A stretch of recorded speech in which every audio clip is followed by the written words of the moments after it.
طيب انا بس هتكلم 3 دقايق ملف الكوره. انا بس عايز افكر الناس بحاجه. في 2017 مع عبد الله السعيد وما كانش فيه مخلوق يعرف.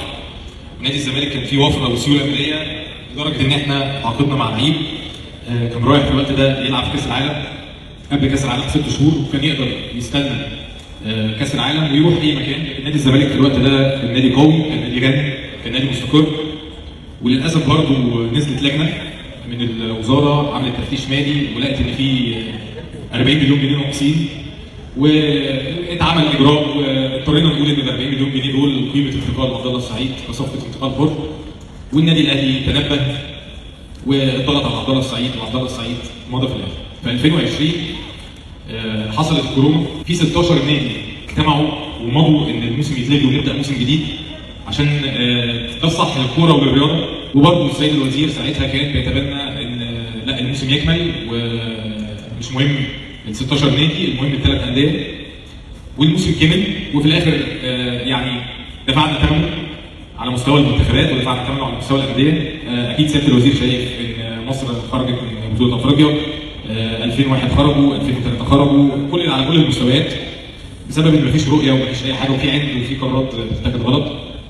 نادي الزمالك وصل نهائي افريقيا في 2020 بالفرقه اللي اتبنت في سنين، عشان برضه الناس تبقى عارفه الفرقه اللي انتم بتحبوها اللي فيها محمود علاء والونش وفرجاني ساسي وطارق حامد ووليد شرقي ونجم وزيزو ومصطفى محمد وعبد الله جمعه. الفرقه دي ما فيش فرقه بتتبني في يوم، فرقه بتتبني في سنتين وفي 3 سنين.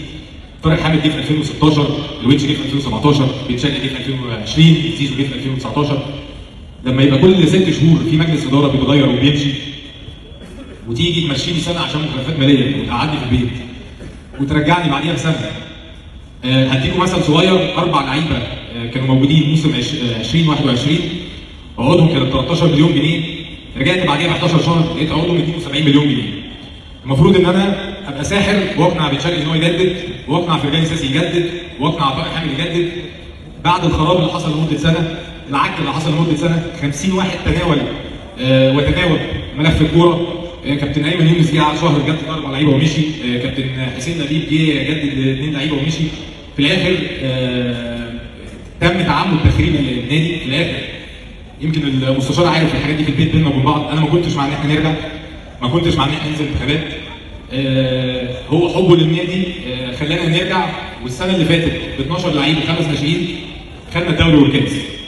كان موقف لنا قيد سنتين بسبب جهل او عدم خبره من اللجان اللي كانت موجوده. دفعنا ثمنه، رجعنا خدنا الدوري والكاس. انا مطالب ان انا ابني فرقه ترضي طموح الجمهور، ترضي الاعضاء وترضي الاستوديوهات التحليليه في 6 شهور في نادي بقاله سنه بيتخرب عليه فلوس وعليه ديون وعليه حصل تضخم في العقود بشكل مبالغ فيه.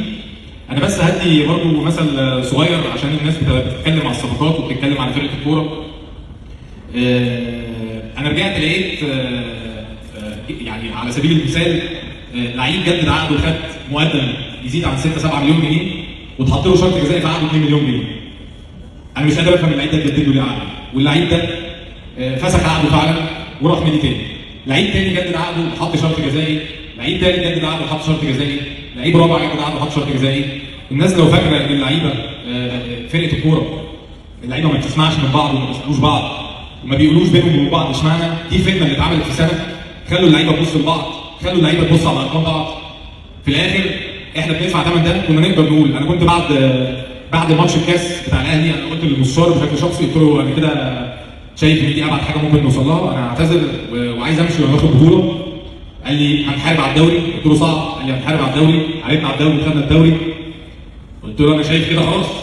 قال لي لسه كاس وسيل ومين هيعمل القيد ومين هيعمل، عشان احنا في الكوره المصريه بقى لنا 4-5 سنين او يمكن اكتر في دايره مفرغه، ولا بناخد فترات توقف وفي عشوائيه ومجلس اتحاد كوره في ازمه القيد.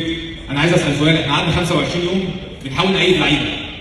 طب هي اللعيبه يعني يا موقف الزمالك سليم فكانوا يتأيدوا ثاني يوم، يا موقف الزمالك مش سليم فاللعيبه ما تتأيدش. لكن مين يحاسب على 25 يوم؟ ومين يحاسب على انسجام اللعيبه؟ اللعيبه دي بشر على فكره وبتتاثر وبتتضغط. واللي حصل الفتره اللي فاتت نفس فكره برضه كاس السوبر، نفس فكره المديونيه، انا عايز برضه اقول لحضرتك على حاجه على المديونيه. احنا لما استلمنا النادي بعد التجميد ورجعنا تاني لقيت ان في مديونيه لاتحاد الكوره 70 مليون جنيه. وانا ماشي كانت المديونيه دي حوالي 12 مليون جنيه، لقيتها 70 مليون جنيه. انا عايز اقول لحضرتك ان احنا بقعدتين ثلاثه بس مع الاتحاد، عشان احنا برضه ناس شغلانتنا قانون، احنا مش مالناش شغلانه ثانيه. احنا نزلنا في قعده واحده بس 35 مليون جنيه طلع اتحاد الكوره حاسبهم عن طريق الغلط، لان هو بيطبق قانون رسم التنميه بشكل خاطئ. كل ده احنا بنحارب ضد التيار، الواحد ساكت بيستحمل اللي بيتقال عليه، بيستحمل اشاعات بدات من اول ان انا اتفصلت بالشرطه، ان انا بتاع مخدرات، ان انا بتاع عمولات، ان انا عندي شركه في دبي، ان انا كل حاجه. الواحد بيسكت بيقول في الاخر هتعامل بكرامه النادي وهتعامل بصوره النادي، ولو رديت هنزل البلاعه دي وهبقى في الاخر بضر من شكل وهيبه النادي ده. بس في الاخر الموضوع زاد عن حده، احنا كاسره في الاخر انا يمكن الراجل ده مسخرنا ان احنا شغالين خدامين في النادي. يعني لو كلمني في التليفون وعرف ان انا في مكتب المحاماه وان انا مش في النادي، دي هتبقى مشكله كبيره بيني وبينه. في الاخر كل بني ادم عنده طاقه. انا راجل كان والدي في السجن وكنت بروح احضر الماتشات واحضر التمارين وما اشتكتش، بس في الاخر كل بني ادم عنده طاقه. احنا مش هنحارب لوحدنا ومش هنحارب على الكرسي ولا على المكان، لان في الاخر مفيش حد مخلد. لكن اديكوا شايفين هنبتدي نجيب حقوق النادي. دي الطريقه اللي احنا على فكره بنجيب بيها حقوق النادي. مرتضى منصور عمره ما كان هادي وعمره ما كان كيوت وعمره ما كان بيجيب الحق بالدبلوماسيه. الراجل ده انتوا انتخبتوه عشان هو قوي، لما بيجي ياخد حقه بقوه زي الموقف بتاع اتحاد الكوره بتاع القيد، قلنا اصل دي مشكله شخصيه ما بينه وبين اتحاد الكوره، اصل هو يعني غلط فيهم. احنا بنحارب عشانكم، عمرنا ما حصل لنا، عمرنا ما دخلنا في صراع شخصي بسبب مصالحنا ومصانعنا وشركاتنا وبتاع، ما عندناش اي خناقه غير الزمالك.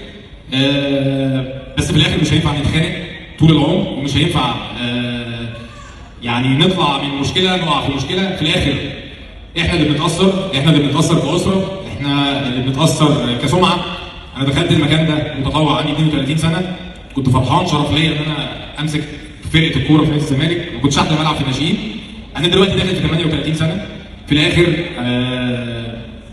لعيب جاب جول بيتقال علينا انجح ناس في الدنيا، كوره جت بره الجون انا فاشل وبتاع عمولات بتاع صفقات وعزبه وبتاع. فانا شايف ان ده وقت مناسب ان وبشكر طبعا المجلس، الناس كلهم محترمين يعني فعلا رجاله فعلا عندهم اصل. لكن انا اتمنى كل واحد يشيل مسؤوليته، واتمنى ان السيد وزير الشباب يعرف ان نادي الزمالك ده مش نادي شركه، ده مش نادي يعني صغير، ده مش نادي جديد فاتح في منطقه جديده، ده نادي تاريخه اكبر مننا واكبر من المستشار واكبر من الوزاره نفسها. فكل واحد يشيل مسؤوليته. وانا عن نفسي يعني زي ما احمد لسه كان بيقول هتكلم في حاجه اخيره، عشان انا عايز بعد ما نمشي ما يحصلش اللي حصل السنه اللي فاتت، تيجي لجنه ما تعرفش كتير تشاور علينا تقول اصل القضايا اصل الحاجات اصل ما كناش نعرف. انا عايز اقول على حاجه، المستشار لما تولى في 2014 كان في قضايا في الفيفا بقى لها 10 سنين. كريم الحسن ومندومه وابوجو كل الناس دي سددنا القضايا بتاعتها. وفي البيزنس والناس اللي فاهمه في البيزنس وفاهمه في الماليات دي اثرت على حاجات ثانيه، فاضطريت ما اعرفش ادفع مرتب خالد مطيب، اضطريت ما اعرفش ادفع مرتب جروس عشان دفعت 5 او 6 مليون دولار ممكن نطلع تخطيطهم للعيبه او اكتر. اللعيبه ما دفعش فلوسها بقى 10 سنين او اكتر من 10 سنين للمجال السابقه، ومفيش ولا جهه رقابيه سالت اي حد من الناس دول. انا سعيد ان احنا عملناه. حضرتك عملت اللي عليك، احنا عملنا اللي علينا، المجلس بشكرهم على كل حاجه. لكن في الاخر دي رياضه، وانا بشكل شخصي انا مش ما عنديش مبررات اقولها للراجل الاجنبي، مش عارف اقول له ايه. لو فلوسه اتاخرت عندي مشكله في الحسابات، مفيش بني ادم في اللي قاعدين دول ما عندوش حساب في البنك. ابسط حاجه نادي الزمالك ما عندوش حساب في البنك، مش عارف. عايز احول فلوس قسط لنادي اشتريت منه لعيب مش هعرف، عايز احول عقد تسويه قسط مش هعرف، عايز احول فلوس رسوم تقاضي مش هعرف، مش هعرف احل ازمه البنوك. لو كهرباء بكره الصبح عايز يدفع الفلوس هيروح يحطها في حساب مقفول. احنا مش هنحارب لوحدنا، لازم يكون في دعم من الوعي من الاعضاء والجمهور، لازم يبقى في رغبه عند السيد وزير الشباب ان هو يبقى بيقف في مسافه واحده. انا عايز اعرف دور وزاره الشباب ايه في تطوير الكوره، عايز اعرف دور اللجنه الاولمبيه ايه في تطوير الكوره، عايز اعرف دور رابطه الانديه. في 500 واحد بيتكلم لكن ولا واحد بيحل. انا بشكر حضرتك وبشكر الناس اللي موجوده. طبعا احنا هنفضل خدامين للنادي طول عمرنا، لكن نتمنى يعني الناس تقدر اللي احنا فيه، ونتمنى الاحسن للزمالك لان الزمالك يستاهل احسن من كده.